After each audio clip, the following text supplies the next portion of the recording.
காது குத்தும் விழாவை முன்னிட்டு அழகருக்கும் மீனாட்சிக்கும் கோவிலில் குடும்பத்தினர் அனைவரும் ஒன்றாக கூடும். அந்த காட்சி ஆரம்பத்திலேயே ரசிகர்களின் கவனத்தை ஈர்க்கும் வகையில் அமையப் போகிறது. இத்தனை நாட்களாக குடும்பத்திற்குள் இருந்த மனக்கசப்புகள், தவறான புரிதல்கள், பிரச்சனைகள் எல்லாம் கொஞ்ச நேரமாவது மறந்து குழந்தைகளின் சந்தோஷத்தை பார்த்து அனைவரும் மகிழ்ச்சியாக இருக்கிறார்கள். ஆனால் அந்த சந்தோஷம் அதிக நேரம் நீடிக்கப் போவதில்லை. ஏனென்றால் அந்த கோவிலுக்கே ஒரு சக்தி வாய்ந்த சாமியார் வருகிறார். அவரை பற்றி அப்பத்தா ஏற்கனவே கேள்விப்பட்டிருக்கிறதால அவரிடம் ஒரு வாக்கு கேட்டு குடும்பத்தில் நீண்ட நாட்களாக இருக்கும் பிரச்சனைக்கு முடிவு காணலாம் என்று நினைக்கிறார். முதலில் அனைவரும் தயக்கத்தோடு இருந்தாலும் தமிழ் செல்வியின் வாழ்க்கையில் நடந்த விஷயங்களை நினைத்து அப்பத்தா அவளை சாமியார் முன்னால் அழைத்துச் செல்கிறார். தமிழ் செல்வி எதுவுமே பேசாமல் தலைகுனிந்து அமைதியாக அமர்ந்திருப்பதை பார்த்த சாமியார், அவள் வாயால் சொல்லாத வலியையே தன்னால் புரிந்து கொள்ள முடிகிறது என்று கூறுகிறார். உன் மனசுக்குள்ள நீ எவ்ளோ பெரிய சுமைய சுமந்துகிட்டு இருக்கேன்னு எனக்கு தெரியும்.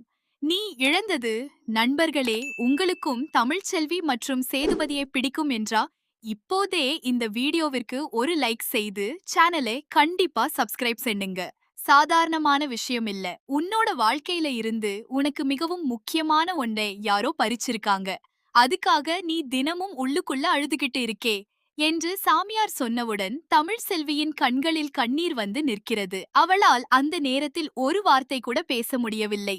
தன்னுடைய வேதனையை யாரிடமும் சொல்லாமல் இத்தனை நாள் மனதுக்குள் புதைத்து வைத்திருந்த நிலையில் சாமியார் அதை எப்படி தெரிந்து கொண்டார் என்ற அதிர்ச்சியில் அவள் அவரையே பார்த்து கொண்டிருக்கிறாள். அப்போது சாமியார், நீ கவலைப்படாதே, இனிமே உன் வாழ்க்கையில் மறைக்கப்பட்டிருந்த உண்மை ஒவ்வொன்றாக வெளியில் வரும். உன்னை குற்றவாளியாக்கி துரத்தினவர்கள் யார், உன்னோட வாழ்க்கையை சிதைத்தவர்கள் யார், உன்னிடமிருந்து உன் குழந்தைகளை பிரித்தவர்கள் யார் என்பதை நீயே தெரிஞ்சுக்கப் போற என்று சொல்ல அங்கு இருந்த அனைவரும் ஒருவரை ஒருவர் பார்த்து கொள்ள ஆரம்பிக்கிறார்கள்.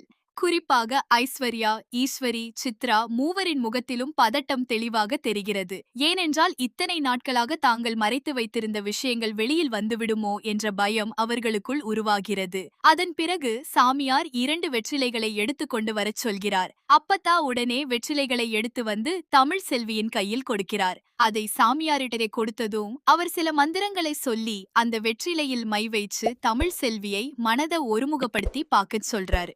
உன்னோட வாழ்க்கைய யார் கெடுத்தாங்கன்னு தெரிஞ்சுக்கணும்னா பயப்படாம இந்த வெற்றிலைய பாரு, உனக்கு தெரிஞ்ச உண்மை உன் கண் முன்னாடியே வரும் என்று சாமியார் கூறுகிறார். தமிழ் செல்வி முதலில் தயங்குகிறாள். ஆனால் அப்பத்தா அவளுக்கு தைரியம் கொடுக்க அவள் கண்களை மூடி கடவுளை வேண்டிக் கொண்டு வெற்றிலையை பார்க்கிறாள். சில நொடிகள் அவள் முகத்தில் எந்த மாற்றமும் தெரியவில்லை. பின்னர் திடீரென்று அவள் கண்கள் பெரிதாகிறது. அவள் பார்த்தது யார் என்று புரிந்ததும் அவளுடைய முகமே மாறிவிடுகிறது. அந்த வெற்றிலையில் ஐஸ்வர்யாவும் ஈஸ்வரியும் இருக்கிறதை அவள் தெளிவாக பார்க்கிறாள். தமிழ் செல்வி அதிர்ச்சியடைந்து, சாமி, இதுல 2 முகம் தெரியுது. அது நண்பர்களே, உங்களுக்கும் தமிழ் செல்வி மற்றும் சேதுபதியை பிடிக்கும் என்றால் இப்போதே இந்த வீடியோவிற்கு ஒரு லைக் செய்து சேனலை கண்டிப்பாக சப்ஸ்கிரைப் செய்யுங்கள்.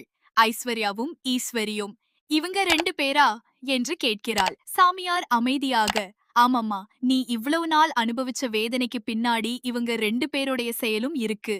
ஆனா உண்மை முழுசா தெரிஞ்சுக்க நீயே அவங்கள்ட்ட கேட்கணும். அவங்க வாயால உண்மை வரணும். அப்போதான் உன் மேல எந்த தப்பும் இல்லைன்னு இந்த குடும்பத்துக்கும் புரியும் என்று சொல்கிறார். இந்த வார்த்தைகள் அங்கிருந்த அனைவரையும் அதிர்ச்சியில் ஆழ்த்துகின்றன. குறிப்பாக ஐஸ்வர்யாவின் உடம்பே நடுங்க ஆரம்பிக்கிறது. ஈஸ்வரி மட்டும் வெளியில் தைரியமாக இருப்பது போல நடித்தாலும் அவளுடைய கண்களில் பயம் தெரிகிறது. தமிழ் செல்வி மெதுவாக எழுந்து நேராக ஐஸ்வர்யாவிடம் செல்கிறாள். நான் இழந்தது என் வீடு மட்டும் இல்ல, என் குழந்தைகளோட அன்பை இழந்தேன், என் கணவனோட நம்பிக்கையை இழந்தேன். எல்லாருக்கும் முன்னாடி குற்றவாளியா நின்னேன். என்ன ஒரு தாயா கூட பார்க்காத அளவுக்கு என்ன மாத்திட்டீங்க. இதெல்லாம் ஏன் நடந்துச்சுன்னு இப்போ நீ சொல்லணும் என்று கேட்க ஐஸ்வர்யாவால் அவளுடைய கண்களை கூட பார்க்க முடியவில்லை. தமிழ் செல்வியின் கோபம் அதிகரிக்கிறது. நான் உன்னை எவ்வளவு நம்பினேன் தெரியுமா? நீ என் வீட்ல இருந்தவங்க உன்னை எதிரியா நினைக்கவே இல்ல. ஆனா நீ என்னோட வாழ்க்கையை எடுத்துக்கிட்டு என்னோட குழந்தைகளுக்கு என்னை அந்நியமாக்கி என்னை இந்த குடும்பத்துக்கு முன்னாடி குற்றவாளியா நிறுத்தி இருக்க. நான் செய்த தவறு என்ன என்று கேட்டு ஐஸ்வர்யாவின் கையை பிடிக்கிறாள். அப்போது சித்ரா வந்து அவளை தடுக்க முயற்சிக்கிறாள். ஆனால் இத்தனை நாள் மனதில் அடக்கி வைத்திருந்த கோபம் காரணமாக தமிழ் செல்வி யாருடைய பேச்சையும் கேட்க தயாராக இல்லை. இன்னைக்கு யாரும் என்னை நிறுத்தாதீங்க. நான் கேட்க வேண்டிய கேள்விக்கு பதில் கிடைக்கணும் இந்த வீட்டை விட்டு நான் போன நாள் முதல் ஒவ்வொரு நாளும் நான் என்ன அனுபவிச்சேன்னு உங்களுக்கு தெரியாது. என் குழந்தைகள் என்னை அம்மா என்று அழைக்காமல் வேறு ஒருத்தியை அம்மா என்று அழைத்த அந்த நொடியில் நான் உள்ளுக்குள்ள எத்தனை முறை இறந்திருக்கேன்னு உங்களுக்கு தெரியாது என்று கண்ணீர் மல்க கூறுகிறாள். இதை கேட்டதும் ஐஸ்வர்யா உடைந்து போகிறாள். இறுதியாக அவள், தமிழ் செல்வி, என்னை மன்னிச்சிரு. நான் உண்மையை சொல்லுறேன். நீ செய்த எந்த தவறும் காரணமல்ல. நீ வீட்டை விட்டு போனதற்கும் சேதுவோட உன் வாழ்க்கை பிரிந்ததற்கும் குழந்தைகள் உன்னை விட்டு விலகியதற்கும் நாங்கதான் காரணம் என்று ஒப்புக்கொள்கிறாள். அங்கே இருந்த சேதுவுக்கு அந்த வார்த்தை கேட்கும் நொடியில் உலகமே நின்று போனது போல ஆகிறது. என்ன சொல்ற ஐஸ்வர்யா? இத்தனை நாளா நான் நம்பிக்கிட்டு இருந்தது எல்லாமே பொய்யா என்று கேட்கிறார்.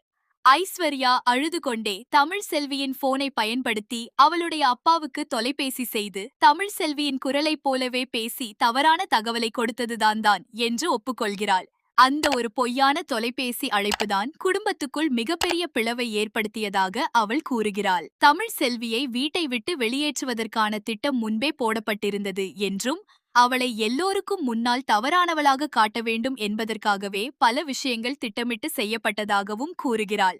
சேது இதை கேட்டு கண்ணீர் விட்டு நிற்கிறார். இத்தனை நாட்களாக தன்னுடைய மனைவியை தவறாக புரிந்து கொண்டதற்காக அவருடைய மனசாட்சி அவரையே கேள்வி கேட்க ஆரம்பிக்கிறது.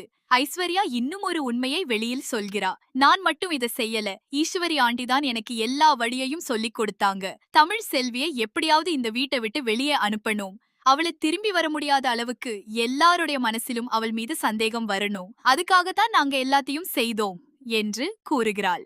அந்த நொடியில் சேதுவின் கோபம் உச்சத்தை அடைகிறது. அவர் நேராக ஈஸ்வரியிடம் சென்று, எதுக்காக சின்னம்மா இப்படி பண்ணீங்க?